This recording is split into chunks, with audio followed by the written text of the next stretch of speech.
আসসালামু আলাইকুম বন্ধুরা, আশা করি সুস্থ আছেন। বন্ধুরা, স্ক্রিনে যে ছবিটি দেখতে পাচ্ছেন এটি বাংলাদেশের সবচেয়ে দক্ষিণের রত্নদ্বীপ অর্থাৎ আমাদের সেন্ট মার্টিন।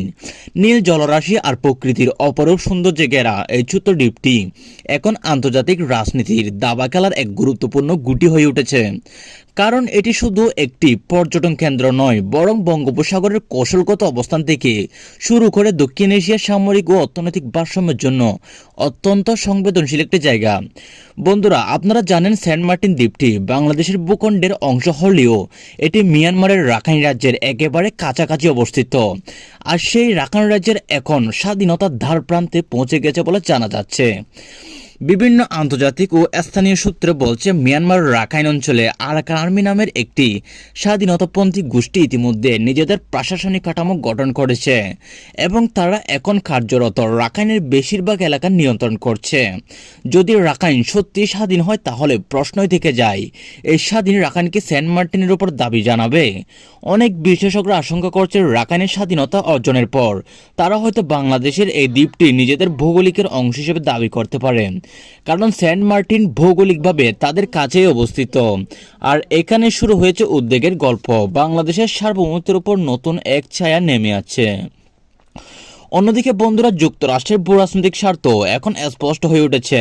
সাম্প্রতিক বছরগুলোতে মার্কিন প্রশাসন নাকি বাংলাদেশের সরকারের উপর গোপনভাবে চাপ সৃষ্টি করছে, যাতে সেন্ট মার্টিনে একটি ছোট সামরিক ঘাঁটি স্থাপনের অনুমতি দেওয়া হয়। তাদের লক্ষ্য স্পষ্ট, এই অবস্থান থেকে দক্ষিণ চীন সাগর ও বঙ্গোপসাগরের উপর নজরদারি চালানো এবং পরোক্ষভাবে চীনকে চাপের মধ্যে রাখা। বলা হচ্ছে, মার্কিন বাহিনী যদি কখনো এই দ্বীপের প্রবেশাধিকার পায় তাহলে তারা ভারত মহাসাগরের কৌশলগত পথগুলো নিয়ন্ত্রণ করতে পারবে, যা তাদের জন্য একটি বিশাল সুবিধা হবে। তবে বন্ধুরা, বাংলাদেশের এই প্রস্তাব এখনো পর্যন্ত প্রকাশ্যে কোনো সম্মতি দেয়নি। কারণ একদিকে আমেরিকার প্রস্তাব, অন্যদিকে চীনের অর্থনৈতিক বিনিয়োগ। এই দুই পরাশক্তির মধ্যে ভারসাম্য রক্ষা করাই এখন বাংলাদেশের কূটনৈতিক চ্যালেঞ্জ। চীন স্পষ্ট জানিয়ে দিয়েছে, যদি যুক্তরাষ্ট্র সেন্ট মার্টিনের কোনো সামরিক ঘাঁটি স্থাপনা করে তাহলে তারা সেটিকে চীনের নিরাপত্তার জন্য হুমকি হিসেবে দেখবে এবং বাংলাদেশের বিরুদ্ধে তারা অ্যাকশন নিতে শুরু করবে, যাতে বাংলাদেশ এই ঘাঁটি থেকে আমেরিকাকে বিরোধ করতে পারে। অন্যদিকে যুক্তরাষ্ট্র বলছে এটি শুধুমাত্র আঞ্চলিক স্থিতিশীলতা রক্ষার জন্য, কিন্তু বাস্তবে সবাই জানে এটি দক্ষিণ এশিয়ার প্রভাব বিস্তারের এক সূক্ষ্ম প্রতিযোগিতা। এদিকে রাখাইন ইস্যু পুরো পরিস্থিতিকে আরও জটিল করে তুলেছে। রাখাইন যদি স্বাধীন হয় এবং বাংলাদেশ সেন্ট মার্টিন নিয়ে ভূখণ্ডগত দাবি তুলে, তাহলে এটি কেবল দুই দেশের দ্বন্দ্ব হবে না, বরং এটি একটি আন্তর্জাতিক ইস্যুতে পরিণত হবে। কারণ যুক্তরাষ্ট্র, চীন, ভারত এমনকি এশিয়ান দেশগুলো তখন নিজেদের ভূরাজনৈতিক স্বার্থ অনুযায়ী অবস্থান নেবে। অনেক বিশ্লেষক মনে করছেন, ভবিষ্যতে এই দ্বীপটিকে কেন্দ্র করে একটি কনফ্লিক্ট শুরু হতে পারে, যেখানে যুদ্ধ হবে না, কিন্তু উত্তেজনা ঠিকই থাকবে, অর্থাৎ চরমেই থাকবে উত্তেজনা। বন্ধুরা, এখন প্রশ্ন হচ্ছে, কার হাতে যাচ্ছে বাংলাদেশের সেন্ট মার্টিন? আমেরিকা, চীন, রাখাইন, না বাংলাদেশ নিজেই? কিন্তু বাস্তবতার উত্তরটি জটিল, অর্থাৎ আমাদের প্রশ্নের উত্তরটা জটিল। বাংলাদেশ এখনো এই দ্বীপের সার্বভৌমত্ব দৃঢ়ভাবে ধরে রেখেছে, কিন্তু আন্তর্জাতিক কূটনৈতিক চাপ ক্রমেই বাড়ছে, দক্ষিণ চীন সাগর থেকে শুরু করে আন্দামান উপকূল পর্যন্ত।